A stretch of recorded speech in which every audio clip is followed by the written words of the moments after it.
ጤና ይስጥልኝ አድማጮቻችን፣ ተመልካቾቻችን እንደምን አላችሁ? እንደምን ሰነበታችሁ? ግርማ ካሳ ነኝ። ይህ ዋሜራ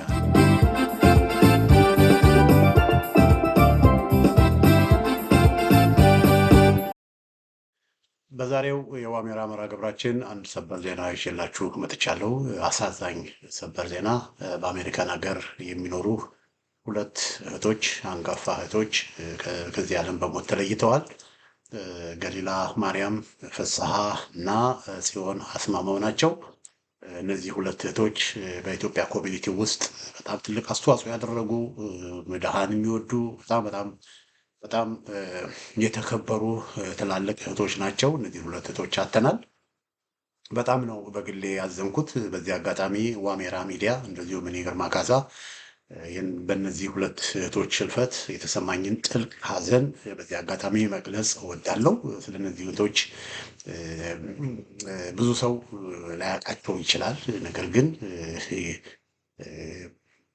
ስለነዚህ እህቶች ሕዝብ ብዙ ማወቅ ያለበት ብዙ የሰሩትን ስራ ዘርዝረን ይሄ ነው ብለን መናገር ባንችልም ቢያንስ በተወሰነ መልኩ ኢትዮጵያውያን የእነዚህን እህቶችን ገድል እንዲያውቅ ለማድረግ በዚህ አጋጣሚም ደግሞ ስራቸውንም ሌገሲያቸውንም ለማስቀጠል ሌሎች እህቶችም የእነሱን አርያ ተከትሎ ምንም እንኳን እህታችን ገሊላ ከዚህ ዓለም ብትለይም እህታችን ጽዮን ከዚህ ዓለም ብትለይም ሚሊዮን ገሊላዎች ሚሊዮን ጽዮኖች እንዲመጡ ለእህቶቻችንም ለታናናሽ ሴቶች ልጆቻችንም አርያ እንዲሆኑ ይህን ፕሮግራም ይዤ መጥቻለሁኝ። እንግዲህ እንደዚህ ሁለት እህቶቻችንን በማጣታችን በግሌ ቅድም እንዳልኩት በጣም የተሰማኝ በጣም ጥልቅ ሐዘን ነው። ሁለቱንም አውቃቸዋለሁ። በተለይ ገሊላን በቅርበት አውቃታለሁ። በጣም ብትመች ከእሷ ጋር ቁጭ ብሎ ያወራ ሰው ቁጭ ብሎ የተነጋገረ ሰው በቃ የቀዘቀዘ ልቡ ሞቆ ነው የሚሆን። አዝኖ ደብሮት የነበረ ሰው ሁሉ ተጽናንቶ ደስ ብሎት ነው የሚሆን። በጣም በቃ ምን ልበላችሁ። ጫማ የነበረ ጊዜ መታመሟንም ሰምቼ በጣም አዝኜ በቃ ጸሎት ሁሉ ስናደርግላት ነበር። ሰማው ጊዜ በጣም ነው ውስጥ ያዘ ነው እና እግዚአብሔር እንዲፈውሳት፣ እግዚአብሔር እንዲምራት፣ እግዚአብሔር በቃ ረጅም ዕድሜ እንዲሰጣት ጸልዬላታለሁ ከሰማው ጊዜ ጀምሮ። ለምን እግዚአብሔር መሐሪ ስለሆነ እግዚአብሔር ቸር ስለሆነ ከሰማው ጊዜ ጀምሮ ጸልዬላታለሁ። እና ግን ያው እግዚአብሔር ፈቀደና ወደ እኔ ትምጣ። እስካሁን የእሷን ሳቅ፣ የእሷን ላፍተር፣ የእሷን ፈገግታ እናንተ ስታየው እናንተ ስትደሰቱ ቆይታችኋል።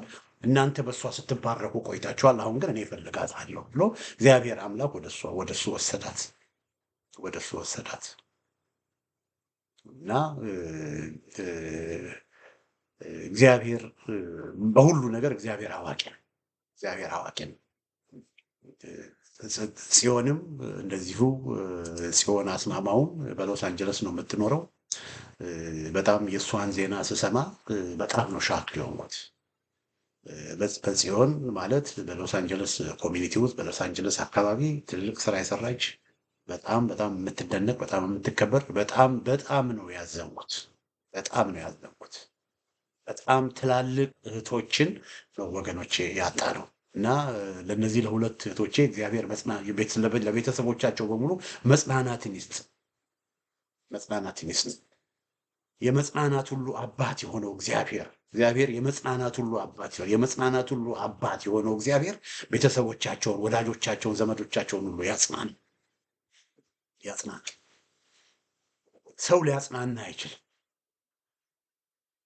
ሰው ሊያጽናና አይችልም። የሰው ንግግር ልብን ሊያሳርፍ አይችልም። የሰው ንግግር ልብን ሊያጽናና አይችልም።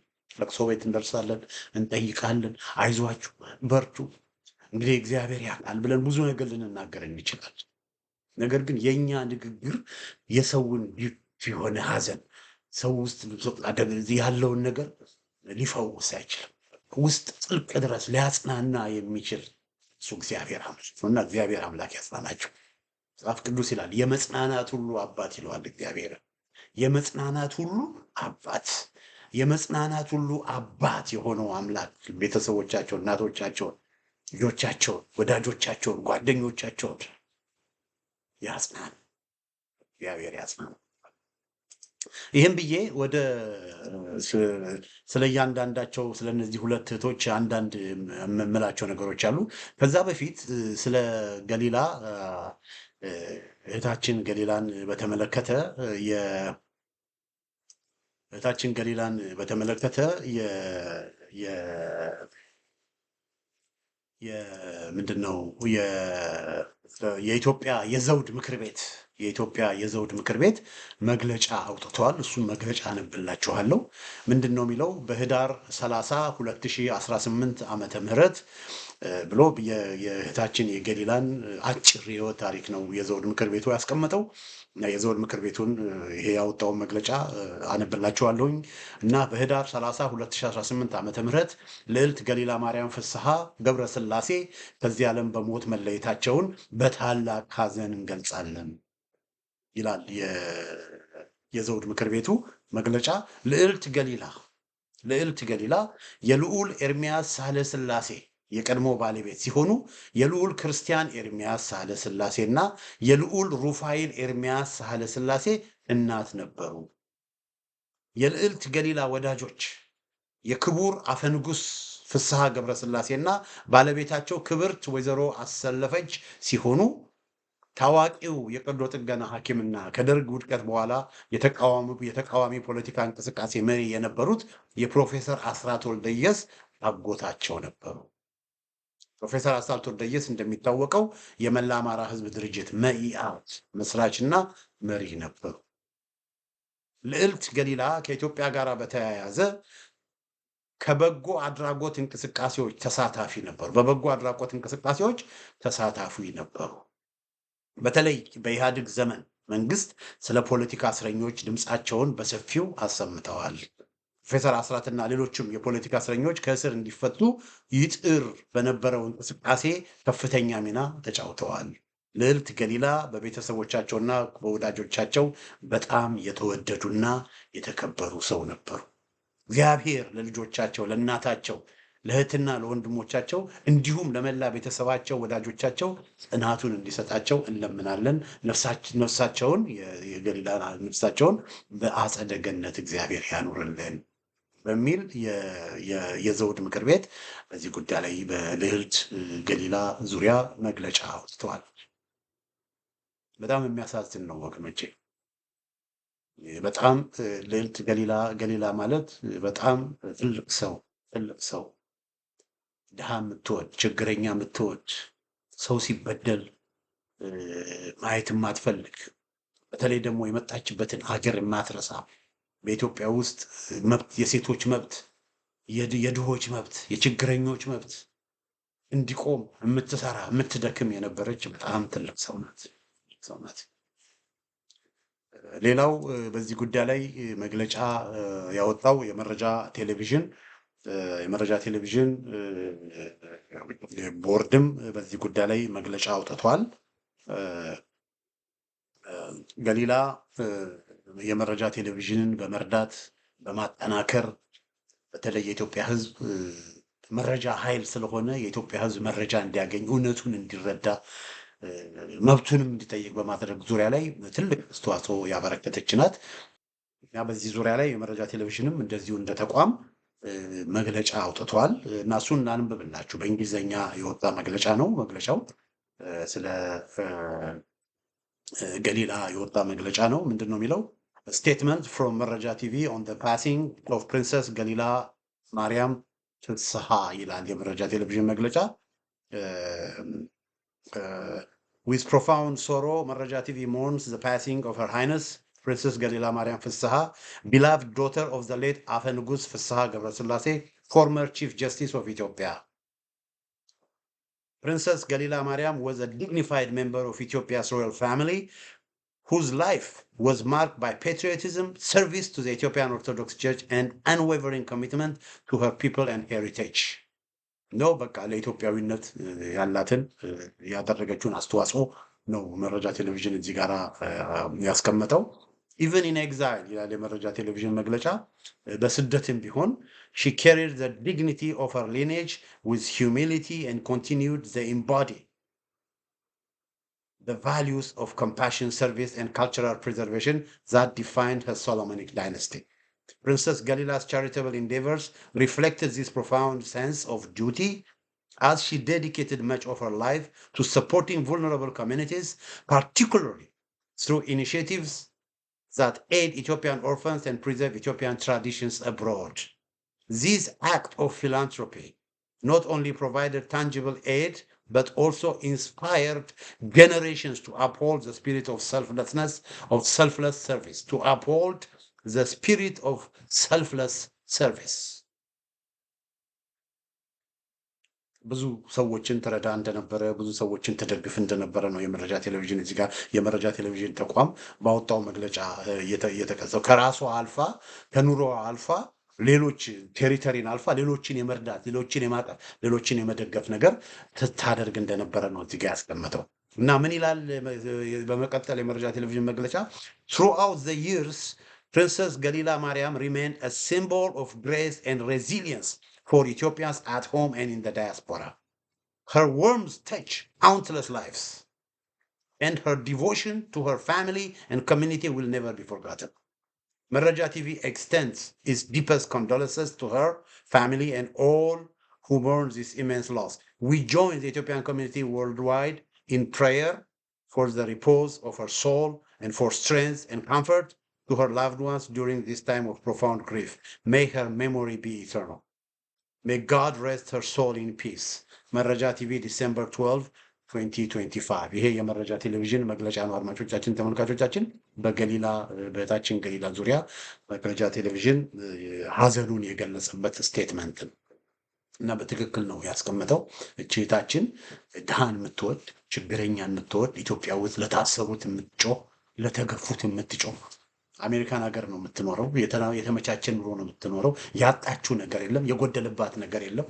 ነገር ግን ይሄ ሁሉ ኢትዮጵያ ውስጥ በሴቶችም ላይ በሌሎች ላይ የሚደርሰው ችግር በእኔ ላይም ሊደርስ ይችል ነበር ብላ ዝም ትልቅ ሰው ስለሆነች በእኔ ላይ ሊደርስብኝ ይችላል ብላ ለሌሎች ስትጮህ ሌሎችን ስትደግፍ የወደቁትን ስታነሳ የነበረች ሴት ናት እና እንደዚህ አይነት ሰው ነው አድማጮቻችን ተመልካቾቻችን ያጣል በዚህ ሳምንት ያጣሉ። ሌላው እህታችን ጽዮን አስማማው ናት። ጽዮን አስማማው ገሊላ ቨርጂኒያ እና ዲሲ ኤሪያ ነው ዲሲ ሜትሮፖሊታን ኤሪያ ነው የምትኖረው። ጽዮን አስማማው ደግሞ ኦን ዘ አዘር ሳይድ ኦፍ ዘ ኮንቲነንት በዛኛው በኩል የሎስ አንጀለስ ነዋሪ ነበረች። እና ጽዮን አስማማውንም እንደዚሁ በዚህ ሳምንት አተናታል። አድማጮቻችን ተመልካቾቻችን ስለ ጽዮን አስማማው አንድ ሁለት ብዬ ከመናገር በፊት ጽዮን አስማማው በአንድ የአሜሪካን ሀገር ካሊፎርኒያ ስቴት ሳንታ ባርባራ ሲቲ ከካሊፎርኒያ ወደ ሳን ፍራንሲስኮ በሚወስደው መንገድ የተወሰነ ርቀት ነው። ሳንታ ባርባራ ሲቲ እዛ የሳንታ ባርባራ ሲቲ ካውንስል ምክር ቤት ላይ የከተማው ምክር ቤት ውስጥ ሲቲ ካውንስል ላይ እዛ ያሉትን የውጭ ሀገር ዜጎች አሜሪካውያንን በማነጋገር ከሌሎች ኢትዮጵያውያን ጋር በመሆን ከነ ዘውድነሽ ጋራ ከነ በተለይ ሙሉ ጌታ ጋራ ከነ ምናምን ጋራ በመሆን እዛ አካባቢ ያሉ በጣም ጠንካራ ሴቶች አሉ፣ ጠንካራ እህቶች አሉ፣ በጣም ጎበዞች በቃ በሎስ አንጀለስ ኤሪያ በካሊፎርኒያ ኤሪያ ትልቅ ኢምፓክት የሰሩ በቃ ብዙ ማያወሩ ብዙ የማይናገሩ ነገር ግን ውስጡን ስራ የሚሰሩ ከነሱ ጋር በመሆን በሳንታ ባርባራ ካውንቲ በሳንታ ባርባራ ከተማ ሲቲ ካውንስል በኢትዮጵያ ጉዳይ ላይ በኢትዮጵያ አሁን ያለው የአብይ አህመድ አገዛዝ በተለይ በአማራው ማህበረሰብ ላይ እየፈጸመ ያለውን ግፍና ሰቆቃ ጭፍጨፋ አስመልክቶ እዛ የከተማውን ከንቲባውንም ጭምር የሲቲ ካውንስል ሜምበሮቹንም ጭምር አነጋግረው የሲቲ ካውንስሉ በሲቲ ካውንስል ደረጃ በከተማ ምክር ቤት ደረጃ በኢትዮጵያ ጉዳይ ላይ ጠንካራ ሬዞሉሽን ጠንካራ መግለጫ አውጥቶ እና ያን መግለጫ እንዲወጣ ሎቢ የማድረግ የመስራት የማነጋገር የማሳመን ስራ ሲሰሩ ከነበሩት እህቶች መካከል አንዷ ጽዮን አስማማው ነበረች። ጽዮን አስማማው የሥራ ሰው የተግባር ሰው ብዙ ማታወራ ብዙ ማትናገር ብዙ አሉ ማትዘር ብዙ ወገኖችን ስትረዳ ብዙ ወገኖችን ስትደግፍ ያንን ማድረጓ እንኳን እንዲታወቅባት ማትፈልግ በጣም ትሁት በጣም ትልቅ ሰው እሷን ያጣል። እና በሲቲ ካውንስል ስብሰባ ላይ በሳንታ በርበራ ሲቲ ካውንስል ስብሰባ ላይ የተናገረችውን አንድ ክሊፕ ላሳያችሁ እስቲ እንከታተል። ጽዮን አስማማው።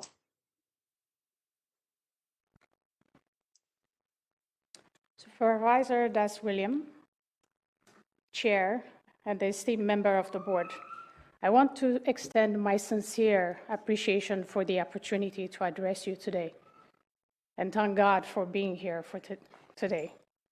Your support and resolution in favor of the Amhara people mean more to us than words can express. Today, as we stand here alive and well, we carry the heavy burden of uncertainty about the fate of our relatives in the Amhara region. The experience my sister shared here today paint a harrowing pictures of the atrocity occurring here. It is a relief to finally have a chance to be heard and to bring attention to the plight of our loved ones. We come before you not just as speakers, but the voice of those who cannot be here, those who may be clinging to the hope of survival, or tragically, those who may no longer be with us. The Amhara people are facing unimaginable challenges, and our hearts ache for the countless lives hanging in the balance. It is not just a distance crisis. It's really happening. The reality has torn apart families and left us grappling with the unknown. For many of us, the situation hits home.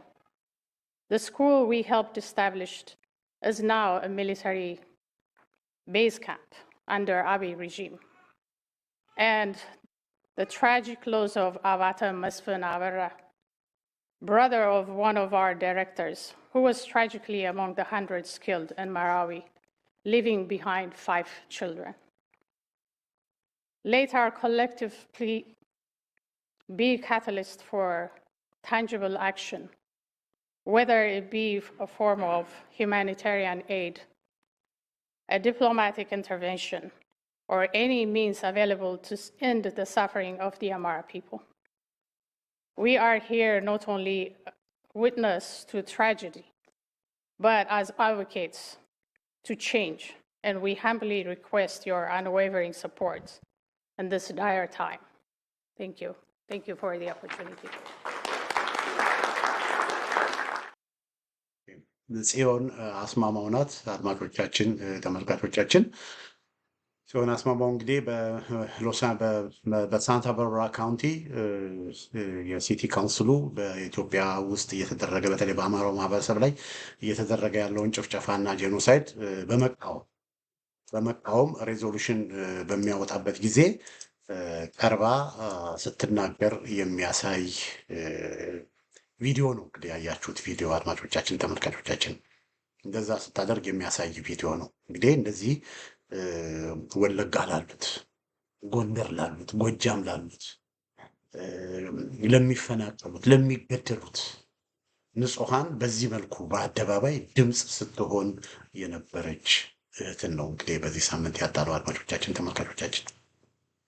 እንደዛ የነበረች እህትን ነው በዚህ ሳምንት ያጣነው እና በጣም በጣም በጣም ሲበዛ እኔ በግሌ በጣም ትልቅ ሐዘን ነው የተሰማኝ እና እግዚአብሔር ያጽናናችሁ።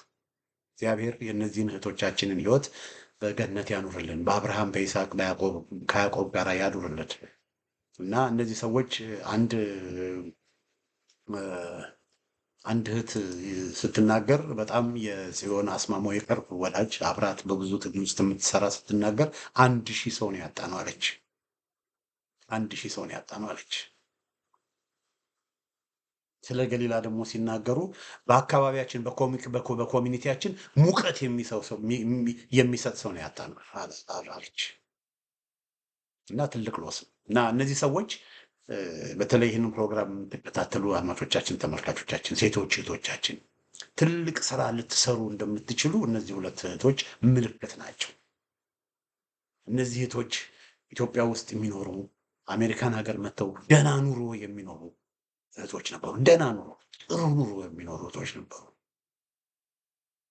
ነገር ግን ኢትዮጵያ ውስጥ ሴቶች ሲደፈሩ፣ ኢትዮጵያ ውስጥ ነፍሰ ጡር ሴት ሆዷ ሲቀደድ፣ ኢትዮጵያ ውስጥ ሚሊዮኖች ሲፈናቀሉ፣ ኢትዮጵያዎች ሲሞቱ ሲገደሉ እኛ የምንደፈር የነበርነው እኛ ነበር።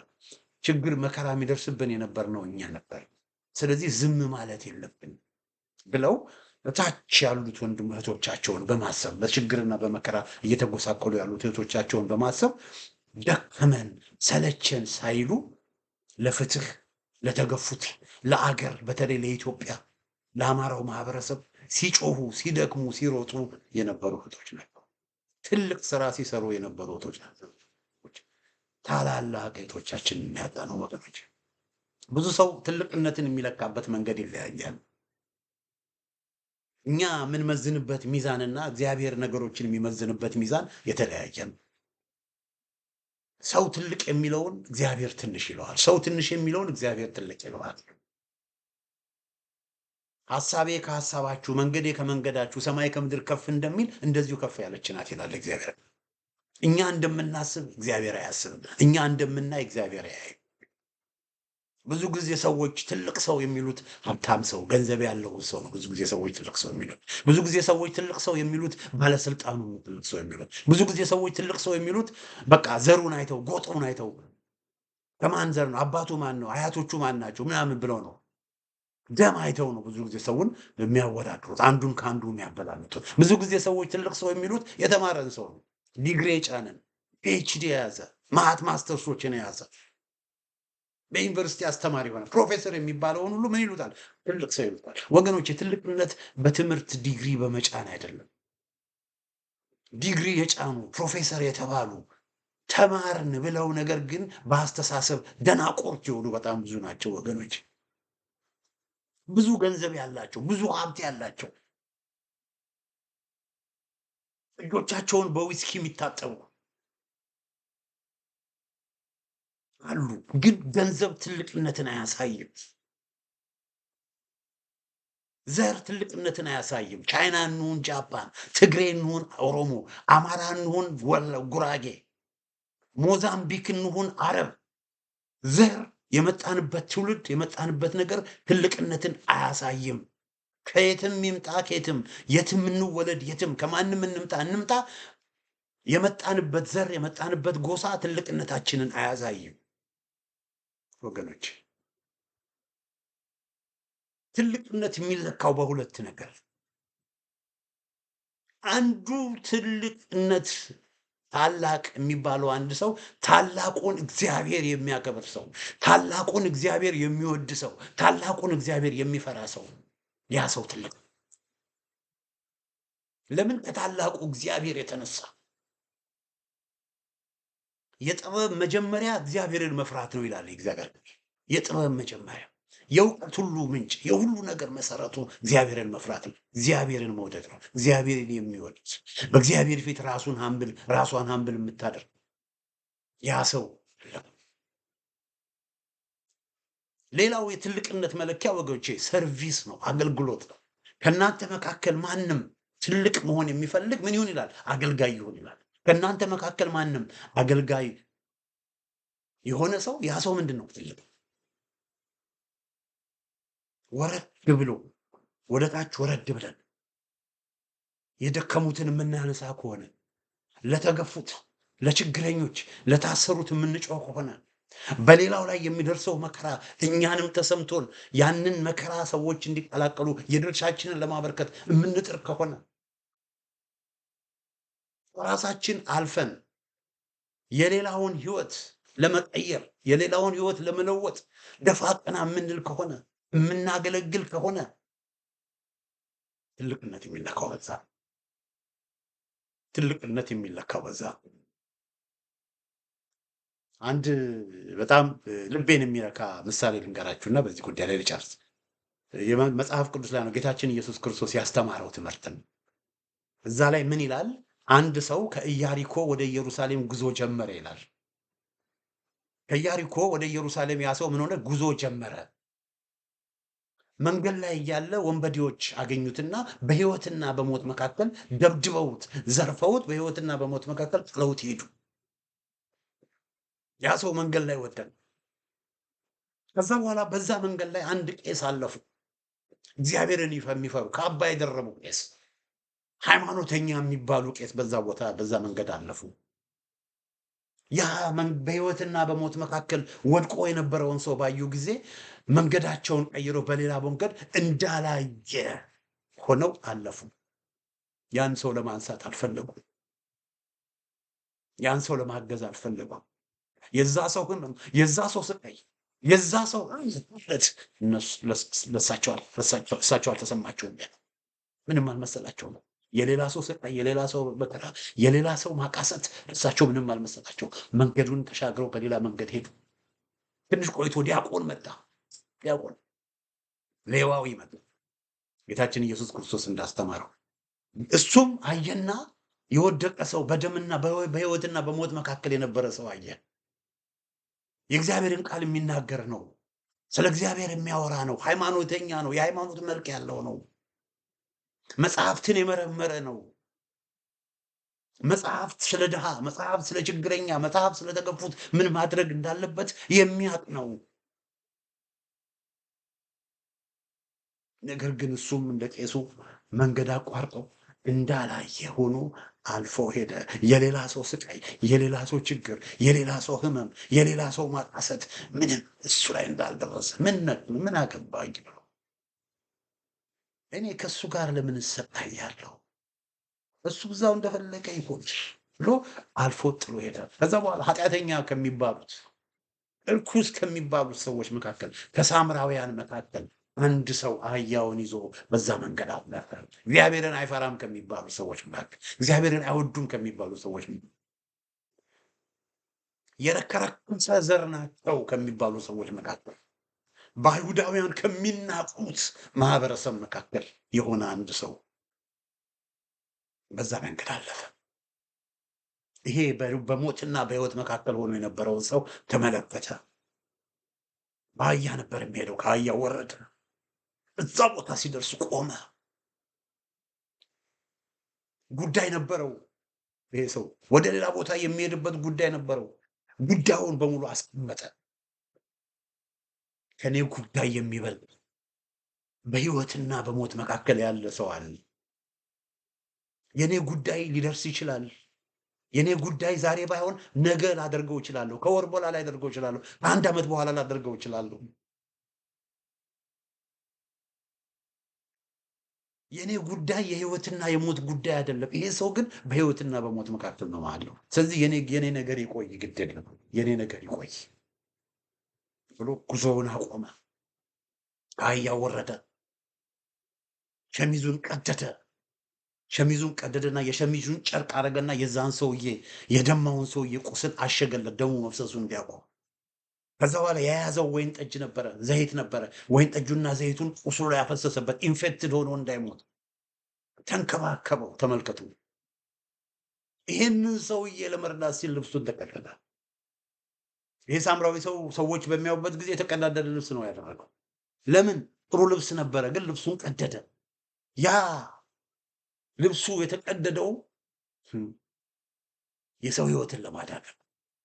ከዛ በኋላ እንዲያገግም አደረገውና ቀጥታ ተሸክሞት እሱ በእግር እየሄደ አህያ ላይ አስቀምጠው። ይህን ሰውዬ አያውቀው፣ ዘመዱ አይደለ፣ አያውቀው። ምን አገባው? እንደ ቄሱ እንደ ዲያቆኑ ጥሎ መሄድ አይችልም ነበር? ይችል ነበር። ነገር ግን እግዚአብሔር አለ። ሰው ባያይ እግዚአብሔር ያያል። ሰው ባይመለከት እግዚአብሔር ይመለከታል። ሰው ከልቡ እግዚአብሔርን የሚፈራ ሰው ነበር። ስለዚህ ሄዶ ወደ ሆቴል ቤት ወሰደው። ለሆቴሉ ባለቤትም ምን አደረገው? ይህንን ሰው ተንከባከብልኝ፣ በቃ ማድረግ ያለብኝን አድርጌያለሁ፣ ከዚህ በኋላ የራሱ ጉዳይ ብሎ አልሄድም። ይህንን ሰው ተንከባከብልኝ፣ ስመለስ እንደገና ወስዷል። እስከዛው ግን እኔ እስክመለስ ድረስ ይህንን ሰው ለዚህ ሰው ለምታደርገው እንክብካቤ የሚያስፈልግህን ወጪ በሙሉ ይኸውልህ ገንዘብ ብሎ ገንዘብ ሰጠ። ጌታ ኢየሱስ ክርስቶስ ይህን ታሪክ ከተናገረ በኋላ እንግዲህ ባልንጀራህን እንደ ራስህ ውደድ አድርገህ የሚባለው ይሄ ማለት እንግዲህ ትልቅነት፣ ወገኖች ትልቅነት ማለት ይሄ ከራስ አልፎ ሰልፍለስ ሆኖ እኛ ስለተመቸን እኛ ጥሩ ኑሮ ስለኖረን ስለሌላው አያገባንም ብሎ መቀመጥ ትልቅ ይታደል። ምን አደከማችሁ እነዚህ ሰዎች ወገኖቼ? ያለ መታከት ለተደፈሩ ሴቶች፣ ለእስረኞች፣ በኢትዮጵያ ውስጥ ግፍና ሰቆቃ ለሚፈጸምባቸው ምንም እነሱ የሆኑት ነገር የለም። በእነሱ ላይ ምንም የደረሰ ነገር የለም። ነገር ግን የምንሰቃየው እኛ እዛ ቦታ ብንሄድ ኖሮ የምንሰቃየው እኛ ነበር። እዛ ቦታ ብንሄድ ኖሮ የምንጎዳው እኛ ነበር። እዛ ቦታ ብንሄድ ኖሮ የምንገደለው እኛ ነበር ብለው ራሳቸውን በድሆች ጫማ፣ በተፈናቃዮች ጫማ፣ በተጎዱት ጫማ ስር አድርገው we've got to do something ብለው ሲደክሙ የነበሩ ሰዎች ናቸው። they didn't have to do that ያን ማድረግ አልነበረባቸው። ነገር ግን ያን የሚያደርጉት የነበረው ትልቅ ሰዎች ሲሆኑ ነው። ሌላውን ሲያገለግሉ፣ ኦርፋኔጅ ብዙ ሰው ሲረዱ፣ ትምህርት ቤቶች ሲከፍቱ፣ ድምፅ የሆነ የተናገረችውን ሰምታችኋል። የገነባናቸውን ትምህርት ቤቶች በአጣዬ በተለያየ መልኩ የፈረሱትን ብዙ የተደረጉትን እንዲደራጁ እንዲቋቋሙ ብዙ ነገር እንዲያደርጉ ሲያደርጉ ከነበሩ ሰዎች መካከል አንዷ እሷ ነበረች። እኛ ባቋቋም ነው እኛ እንደገና መልሰን በገነባ ነው ትምህርት ቤት ያንን ወታደራዊ ካምፕ አድርገው ብዙ ነገር አደረጉ ብላ ቅድም የተናገረችውን ሰምተን እና እንዲህ አይነት ስራ ሲሰሩ የነበሩ እህቶች ናቸው። ትልቅ ሰው ማለት ነው ወገኖች። ለዚህ ነው ታላላቅ እህቶቻችንን አጣን የምለው በዚህ ምክንያት። እንደ ሌሎች እህቶች እንደ ሌሎች ሴቶች ሌሎች ነገሮች ላይ እያተኮሩ ጊዜያቸውን እድሜያቸውን መቀጠል ይችሉ ነበር። ነገር ግን ያን አልመረጡም። በጣም ደግ ሰዎች፣ በጣም ሰውን የሚወዱ ሰዎች፣ እግዚአብሔርን የሚፈሩ እህቶች ታላላቅ እህቶቻችን ናቸው። አድማጮቻችን፣ ተመልካቾቻችን እና ትልቅ ሰው ነው ያጣን እና የእነዚህን እህቶች ታሪክ እኔ ዘርዝሬ ልናገር አልችልም። የሚያውቋቸው ሰዎች ያውቋቸዋል። አለን የሚሉ በቃ መታወቅ የሚፈልጉ በተለያየ መንገድ መታወቅ የሚፈልጉ ብዙ ሰዎች አሉ። ግን ትልቅነት እንዳልኳችሁ ስልጣን አይደለም።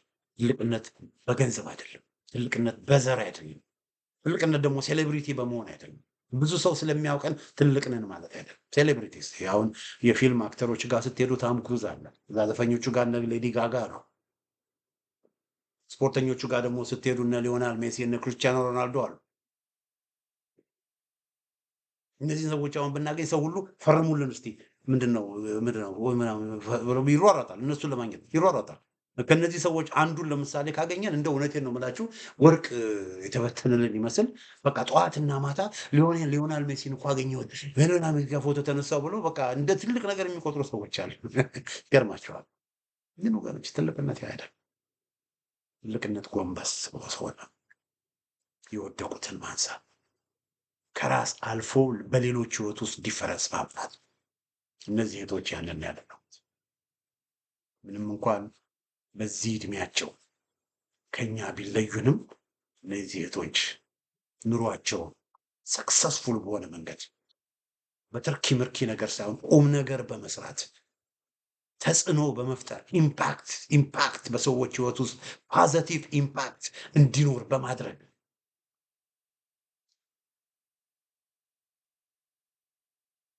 በጣም ለብዙዎች አራያ በመሆን ነው እድሜያቸውን ያሳለፉት እና እግዚአብሔር ከሱ ጋር በሰማይ ቤት ከሱ ጋር ያደርጋቸው። ነፍሳቸው በአብርሃም በይስሐቅ በያዕቆብ ጋር አብራቸው። ደግሜ እላለሁ ደግሞ ቤተሰቦች፣ ወዳጆች፣ ጓደኞች በጣም በገሊላ ህልፈት ልጆቿም ሳይቀሩ እነ ክርስቲያን እነ ራፋኤልም ሳይቀር በጣም እንደተጎዱ አውቃለሁ። ወንድሞቿ እነ ልዮም ፍስሐ በጣም እንደተጎዱ አውቃለሁ። እናቷ በጣም እንደተጎዱ አውቃለሁ። ጽዮንም እንደዚሁ ቤተሰቦቿ፣ እናቷ፣ ጓደኞቿ በሙሉ በጣም ውስጣቸው እንደተሰበረ አውቃለሁ። እኔ ራሴ የገሊላን መታመም ስሰማ በጣም ውስጤ ተሰብሮ ስጸልይላት ነበር። ህልፈቷን ስሰማ ደግሞ አዘንኩ። ለምን ግን ጌታ ሆይ አልኩ። ለምን ያው ካልጠፋ ሰው ገሊላን ትወስዳታለህ አልኩ። ፌስቡኬ ላይ ስለ ገሊላ ትንሽ እንደጻፍኩ ደግሞ ወዲያው ደግሞ የዮዲት አስማማው ደግሞ ህልፈት ሰማሁ። ፍው አልኩኝ ወገኖች። ኧረ ጌታ ሆይ አልኩኝ። ምንድን ነው የመጣው? በአንድ ሳምንት ወር የሆኑ እህቶቻችንን ቋጣን አልኩኝ። አንዳንዴ አይገባኝ ግን ወገኖች እግዚአብሔር አዋቂ፣ እግዚአብሔር አዋቂ። እግዚአብሔር ለምን ይሄን አደረግ አይባልም። እግዚአብሔር ለምን ይሄን አደረግ አይባልም። እግዚአብሔር አዋቂ። እነዚህ ሁለት እህቶቻችን ወደ እግዚአብሔር ነው የሄዱት። ወደ አምላካቸውና ወደ ፈጣሪያቸው ወደ አባታቸው ነው የሄዱት።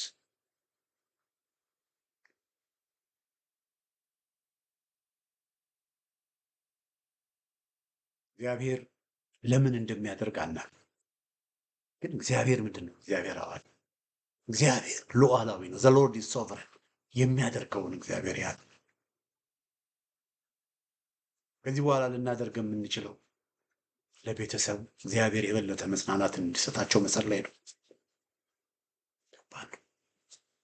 አይዟችሁ፣ በርቱ፣ ተጽናኑ ማለት ከባድ፣ መናገር ከባድ፣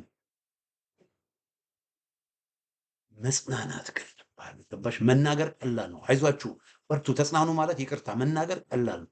መጽናናት ግን ከባድ። እግዚአብሔር ካልረዳ፣ እግዚአብሔር እጁን ካልዘረጋ፣ እግዚአብሔር ካልዳሰሰ መጽናናት ከባድ። ስለዚህ የመጽናናት ሁሉ አባት፣ የመጽናናት ሁሉ አባት እግዚአብሔር ቤተሰቦቻቸውን፣ ወዳጆቻቸውን፣ ዘመዶቻቸውን በሙሉ ያጽናና፣ ያጽናና። ከዚህ በላይ እኔ ምንም የምለው ነገር የለም። ይህም ፕሮግራም የምትከታተሉ ደግሞ በተለይ እህቶቻችን ራሳችሁን አንደርማይን አትበሉ። ኢትዮጵያም ይህን ፕሮግራም የምትከታተሉ በዩቱብ የምትከታተሉ እህቶቻችን ትልቅ ነገር ማድረግ ትችላላችሁ።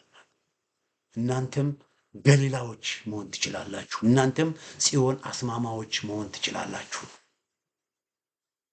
የእነዚህ ሰዎች ሌገሲ መቀጠል አለበት። የኢትዮጵያዊነት ሌገሲ፣ ህዝብን የመውደድ ሌገሲ፣ አገርን የመውደድ ሌገሲ፣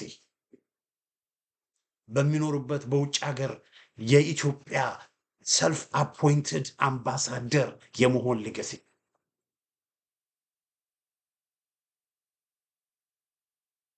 ያስፈልጋል።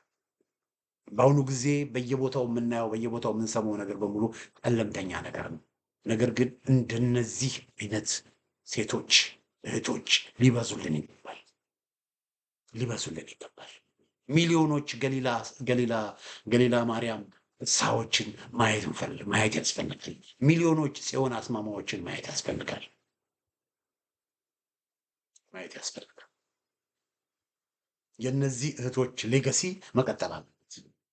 የነዚህ እህቶች ሌገሲ መቀጠል አለበት። እነዚህ እህቶች በህይወት መኖር አለባቸው። በአካል እንኳ ባይሆን በመንፈስ ሌገሲያቸው ስራቸው መቀጠል አለበት። ስለዚህ ስራቸውን ማስቀጠል ነው ያለብን። አንድ እነዚህን እህቶቻችን ልንዘክር የምንችልበት ነገር ቢኖር፣ እነዚህ እህቶቻችን ልናከብር ሪስፔክት ልናደርጋቸው የምንችልበት ነገር ቢኖር ምንድን ነው? የእነሱን ስራ በማስቀጠል የእነሱን ሌገሲ በማስቀጠል እና አድማጮቻችን፣ ተመልካቾቻችን እንግዲህ ይህንን ጎንበስ ብሎ ሰውን የማንሳት ለተገፉት የመቆም ለታሰሩት የመቆም ለተፈናቀሉት የመቆም ለድሃ አደጉ የመቆም ፍትህን የመፈለግ ለፍትህ የመቆም ነገር እግዚአብሔር ያብዛል። ህይወታችንን በማይረባ ነገር እያሳለፍን ከምናልፍ ቁም ነገር ሰርተን እግዚአብሔር የሚወደውን ነገር አድርገን እንድናልፍ እግዚአብሔር ይርዳል። የሰው ህይወት በልቶ መጠጣት፣ መተኛት፣ መዝናናት ብቻ ከሆነ ምን ዋጋ አለው ወገኖች?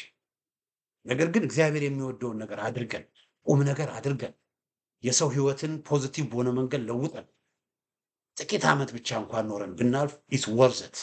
ረጅም እድሜ ፐርፐዝለስ ሆነን ረጅም እድሜ ምንም ዋጋ ሳንሳና ምንም ቁም ነገር ሳንሰራ ረጅም እድሜ ምናምንቴ ነገር ላይ ጊዜያችንን እያጠፋን ከምንኖር እውነቴን ነው የምላችሁ አጭር እድሜ ስዊት ኢፌክቲቭ ሀሪፍ እድሜ ኖረን ቁም ነገር ሰርተን ፖዚቲቭ ተጽዕኖ አድርገን ወደ እግዚአብሔር ብንሄድ ያ ይመረጣል። እናቴ የምንወዳት እናታችን ምን ትል ነበር? ሁሌ ልጅ እያለሁ ምን ትል ነበር? እቺ ዓለም ድንኳን ናት ትል ነበር። ሁላችንም ስደተኞች ነን፣ መጻተኞች ነን። እቺ ዓለም ድንኳን ናት ትል ነበር። እቺ ዓለም ድንኳን ናት። አዎ ጊዜያዊ፣ እቺ ዓለም ጊዜያዊ ቤታችን ናት። ጊዜያዊ ቤታችን ናት። እዚህ ዓለም ላይ እኛ አንኖርም። እኔ ዛሬ ይህን ፕሮግራም እሰራለሁ፣ ነገ በፌስቡክ ላይ ወንድማችን ግርማ ካሳ ከዚህ ዓለም በሞት ተለየን የሚል ዜና ልትሰሙ ትችላላችሁ። እንደውም እግዚአብሔር በምሕረቱና በቸርነቱ ጠብቆኝ እንጂ ኦልሞስት እኔም ራሴ ጫፍ ላይ ነበርኩኝ። ያለፈው ዓመት ይሄን ጊዜ እኔ ራሴ በሞት ሸለቆ መካከል ሁሉ አልፌ ነው። እግዚአብሔር ፈቀደና ትንሽ ጊዜ ኑር አለኝ እንጂ በሞት ሸለቆ መካከል ውስጥ ሁሉ አልፌ ነው። በእግዚአብሔር ምሕረትና ቸርነት ነው ቆሜ ይሄን እያወራሁ ያለሁት። እግዚአብሔር ፈቅዶ ትንሽ ቀናቶችና ትንሽ አንድ ዓመታት ስለሰጠኝ ነው እንጂ ነገ እኔም ደግሞ ወደ ጌታዬና ወደ አምላኬ ልሄድ እችላለሁ። ግን እስካለው ድረስ እዚህ ምድር ላይ እስካለው ድረስ ግን ለእግዚአብሔር ብኖር እግዚአብሔር የምወደውን ነገር እያደረግኩ ብሎ በትንሹም ቢሆን እመኛለሁ፣ እፈልጋለሁ። ጸሎት የሚያል እና ሁላችንም ነገ ለእኛ እንዳልተሰጠ ማወቅ አለብን። በተወደደ ቀን ጠራው፣ በመዳንም ቀን ሰማው። የመዳን ቀን አሁን ነው ይላል። ነገ ለእናንተ አልተሰጠችም ይላል እግዚአብሔር። ስለዚህ ነገ ላንኖር እንችላለን። ስለዚህ አሁን ህይወት እያለ በምድር ላይ እያለን ግን በተቻለ መጠን እግዚአብሔርን እየፈራን እግዚአብሔርን እየወደድን እግዚአብሔር የሚወደውን ነገር እናድርግ። እግዚአብሔር ያንን እናደርግ ዘንድ እግዚአብሔር ይርዳል። እህቶቻችን መልካሙን ስራ ሰርተው አልፈዋል። እኛም ከዚህ በኋላ ወደ እነሱ እንሄዳለን። መቼ እንደምንሄዳለን። ስለዚህ የተሰጠን ቀን ዛሬ ነው። ቀን ሳለ የላከኝን ስራ ልሰራ ይገባል። ማንም ሊሰራበት የማይችል ቀን ይመጣል አለ ጌታ ኢየሱስ ክርስቶስ። አሁን በህይወት ሳለን የእግዚአብሔርን ስራ እንስራ። አሁን መናገር እየቻል የእግዚአብሔርን ክብር እናውራ፣ የእግዚአብሔርን በረከት እናውራ። አሁን መስራት እየቻል መልካም ስራ እንስራ በእጆቻችን። ነገ መስራት የማንችልበት፣ ነገ መናገር የማንችልበት፣ ነገ ማየት የማንችልበት ጊዜ ሊመጣ ይችላል። ለእኛ የተሰጠው ጊዜ ዛሬ ነው። ስለዚህ እግዚአብሔር ለሁላችንም አይኖቻችንን መንፈሳዊ አይኖቻችንን ይክፈትልን። እንግዲህ አድማጮቻችን፣ ተመልካቾቻችን ሁለት ታላላቅ እህቶችን አጥተናል። በዚህ በጣም አዝኛለሁ። እውነቴን ነው የምላችሁ፣ በጣም አዝኛለሁ። እንግዲህ የመጽናናት ሁሉ አባት የሆነው አምላክ ለዛ ነው የሚለው እግዚአብሔር። ስለ እግዚአብሔር ሲናገር እሱ የመጽናናት ሁሉ አባት ነው ይላል። የመጽናናት ሁሉ አባት እግዚአብሔር ቤተሰብን ሁላችንንም ያጽናል። የእህቶቻችንንም ነፍስ ይማር፣ በአጸደ ገነት በአብርሃም በይስሐቅ በያዕቆብ ጋር ያድርግልን። አድማጮቼ፣ ተመልካቾቼ በእህቶቻችን ዙሪያ ያዘጋጀው ዝግጅት ይህን ይመስላል። በጣም የሚያሳዝን ዜና ነው። እግዚአብሔር ደግሞ እውነት ነው መናገር የእነዚህ ሰዎች ፍላጎትና ምኞት በሀገራችንም እውን ይሆን ዘንድ ሁላችንም የድርሻችንን እንወጣ። እንግዲህ ለዛሬ ያዘጋጀው ዝግጅት ይህን ይመስላል። በሌላ ጊዜ በተመሳሳይ ፕሮግራም እስክንገናኝ ደህና ሁኑ።